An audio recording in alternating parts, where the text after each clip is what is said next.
छात्रों, आज हम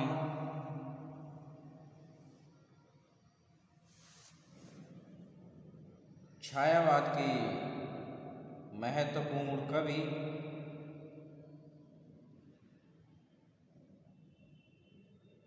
एवं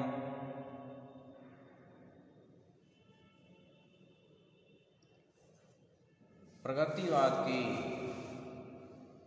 स्वरों को उन्मुख करने वाले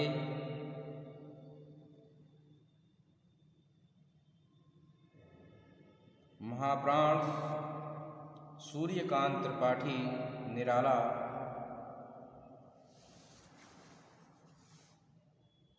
की महत्वपूर्ण कविता सरोज स्मृति को लेकर प्रस्तुत हुए हैं। यह कविता निराला जी की बेटी के आकस्मिक निधन और उनके जीवन संघर्ष को अभिव्यक्ति प्रदान करती है। उन्होंने किस प्रकार से अभावों में जीवन को जिया और विषम परिस्थितियों को झेला, और सबसे बड़ा दुख या ग्लानि उनके लिए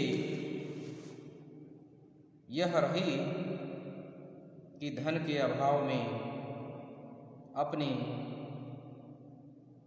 स्नेहिल बेटी सरोज के लिए भी कोई सुख सुविधा नहीं दे सके। यही ग्लानि उन्हें अंदर तक झकझोर देती है कि वे इतनी सक्षम नहीं बन सके कि अपनी बेटी सरोज की कुछ मनोकामना भी पूर्ण कर सकें। हमेशा अभावों में रहे और अभावों में ही उनकी बेटी काल के गाल में समा गई। यह ग्लानि, यह पीड़ा उनकी इस सरोज स्मृति में प्रस्तुत हुई है।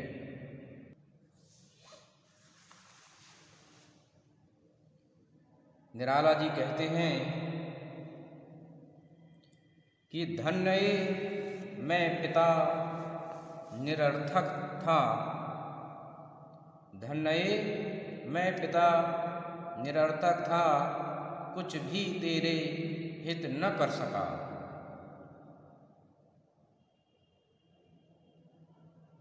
कि हे बेटी, हे पुत्री, तुम धन्य हो, लेकिन मैं एक पिता होकर भी अपने पिता होने का कर्तव्य पूर्ण तरीके से नहीं निभा सका। यह मुझे दुख है, क्योंकि कुछ भी तेरे हित न कर सका। मैं तेरे लिए कुछ भी नहीं कर सका, तेरे लिए कोई भी सुख सुविधा नहीं जुटा सका। तो इसलिए तू तो धन्य है, परंतु मैं एक निरर्थक पिता साबित हुआ हूँ। जाना तो अर्थो गमो पाए, जाना तो अर्थो गमो पाए, पर रहा सदा संकुचित काय। कि बेटी, मैंने धन को अर्जित करने का तरीका तो मैंने भी जान लिया था और जाना था, लेकिन मैंने कभी भी किसी दीनहीन व्यक्ति को नहीं सताया। मैंने गलत मार्ग पर चलकर कभी भी धन को अर्जित नहीं किया, पर रहा सदा संकुचित काय, और मैं हमेशा इसीलिए संकुचित काय अर्थात मैं संकोच करता रहा, और मैंने कभी भी गलत तरीके से धन का अर्जन नहीं किया। कि लख कर अनर्थ आर्थिक पथ पर हारता रहा मैं स्वार्थ सम। कि लख कर अनर्थ आर्थिक पथ पर, लख कर अर्थात देख कर मैं इस अनर्थ को देखता रहा कि लोग गलत तरीके से धन को कमा रहे हैं, इकट्ठा कर रहे हैं, परंतु मैं ऐसा नहीं कर सका, क्योंकि मैं एक ईमानदार और सच्चाई के रास्ते पर चलने वाला रहा हूँ। इसलिए मैं और लोगों की तरह धन अर्जित नहीं कर सका। हारता रहा मैं स्वार्थ समर, अर्थात इस युद्ध के लिए स्वार्थ रूपी जो युद्ध है उसके लिए मैं हमेशा हारता रहा, और मैंने अपने हृदय की आवाज़ को सुना और हमेशा सत्यता के मार्ग पर चलता रहा। इसीलिए मैं अभावग्रस्त जीवन जीता रहा, और तुझे कोई भी सुख सुविधा नहीं दे सका। कि सुचिते पहनाकर चीनान सुख, रख सका ना तुझे अंतः दधिमुख। कि हे बेटी, पहनाकर चीनान सुख, कि मैं कभी इतना धन नहीं जुटा सका जो तेरे लिए मैं चीनान सुख अर्थात चीन का रेशमी वस्त्र तेरे लिए मैं खरीद पाता, वह भी मैं नहीं ला सका। रख सका ना तुझे अंतः दधिमुख, और तेरे लिए कभी भी रख सका ना तुझे अंतः दधिमुख अर्थात तेरे लिए प्रसन्न नहीं रख सका, तेरे लिए मैं साधन नहीं जुटा सका।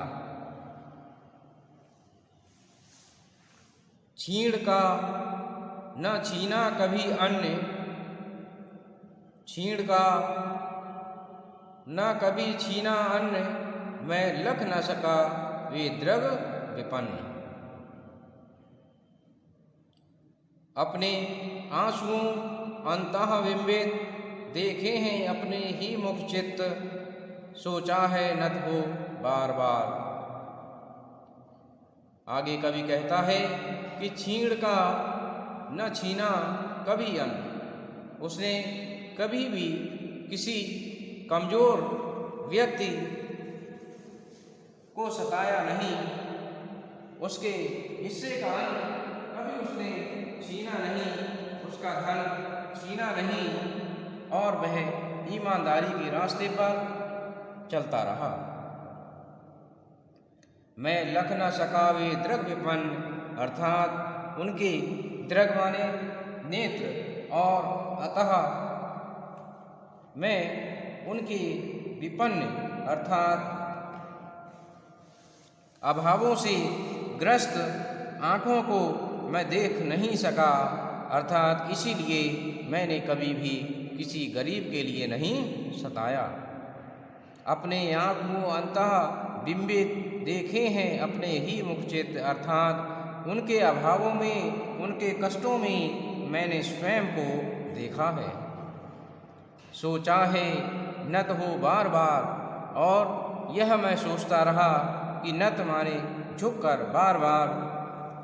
ये हिंदी का स्नेह उपहार, ये नहीं हार मेरी भास्वर, ये रत्नहार लोकोत्तर वर, अन्यथा जहाँ है भाव शुद्ध, साहित्य कला कौशल प्रबुद्ध, हैं दिए हुए मेरे प्रमाण, वहाँ कुछ प्राप्त हो समाधान, पास में अन्य रख कुशल हस्त, गद्य में पद्य में समाभ्यस्त। और आगे कवि कहता है कि मैं किसी गरीब व्यक्ति को नहीं सता सका, क्योंकि उस गरीब व्यक्ति में मैंने स्वयं को ही देखा है। यह हिंदी का स्नेह उपहार, और जो कवि साहित्य सृजन करता है वह स्नेह का उपहार बताता है, ये नहीं हार मेरी भास्वर। और भले ही मैंने धन का अर्जन नहीं कर सका, लेकिन इसको मैं अपनी हार स्वीकार नहीं करता हूँ, क्योंकि मैंने हिंदी के लिए साधना की है और हिंदी के लिए ही अपना जीवन समर्पित कर दिया है।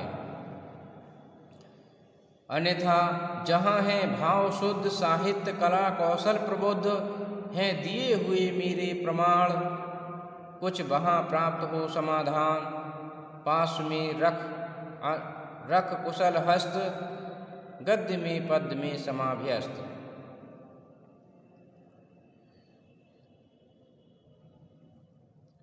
यह रत्न उपहार लोकोत्तर वर, और जो उसने साहित्य सृजन किया है, जो कृतियाँ लिखी हैं, वे अत्यंत महत्वपूर्ण हैं, क्योंकि उसमें उसने शुद्ध भावों को साहित्य में लिखा है। और साहित्य कला कौशल प्रबुद्ध, उससे प्रवीण, उससे अच्छे जो भाव हैं वो उसने जो है अपने साहित्य में सृजित किए हैं, और उसमें यथा स्थान स्थान पर इस बात के प्रमाण भी दिए हैं। वहाँ प्राप्त हो समाधान, पास में अन्य रख कुशल हस्त, गद्य पद्य में समाभ्यस्त। और कवि कहता है कि उसने गद्य और पद्य दोनों में कुशलता पूर्वक अपना साहित्य लेखन किया है। देखते वे हंसते हुए प्रवर,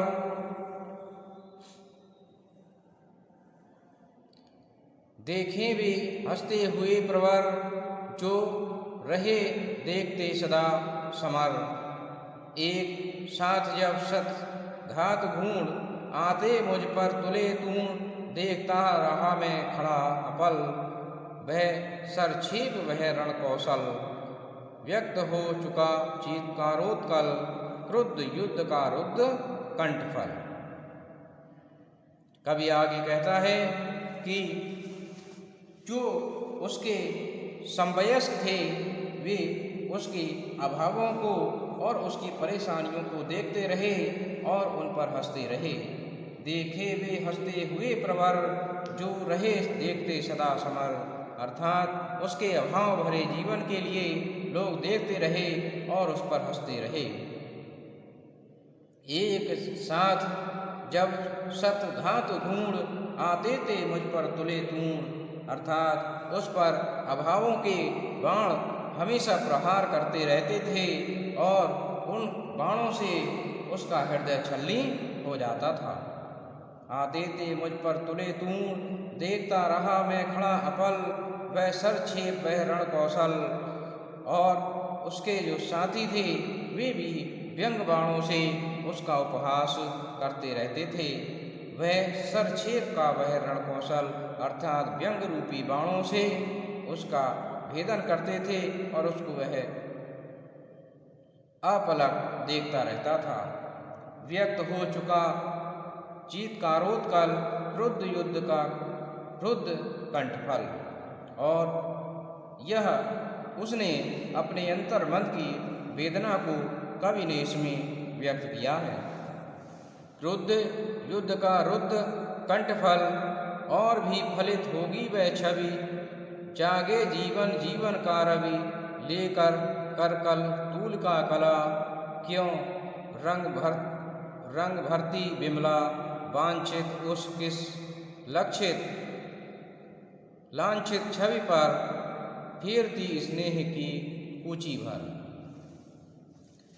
कि और भी फलित होगी वह छवि, आगे जीवन जीवन का रवि, लेकर कर कलतूल का कला, क्या रंग भर ती बिमला, वांछित उस लांछित छवि पर, फेरती स्नेह की कूची भर। और आगे कवि कहता है कि मैं अपने साहित्य साधना में हमेशा लगा रहूँगा और माँ शारदे मुझ पर अपना आशीर्वाद बनाए रखेंगी, मुझे ऐसा लगता है। वांछित उस किस लांछित छवि पर फेरती स्नेह की कूंची भर, अर्थात वे निश्चित ही मुझ पर अपना स्नेह बनाएंगी, ऐसा मुझे विश्वास है। तो इन काव्य पंक्तियों में निराला जी के अभावों भरे जीवन के लिए व्यक्त किया गया है। मैं समझता हूँ छात्रों कि आपने इसको समझा होगा। धन्यवाद।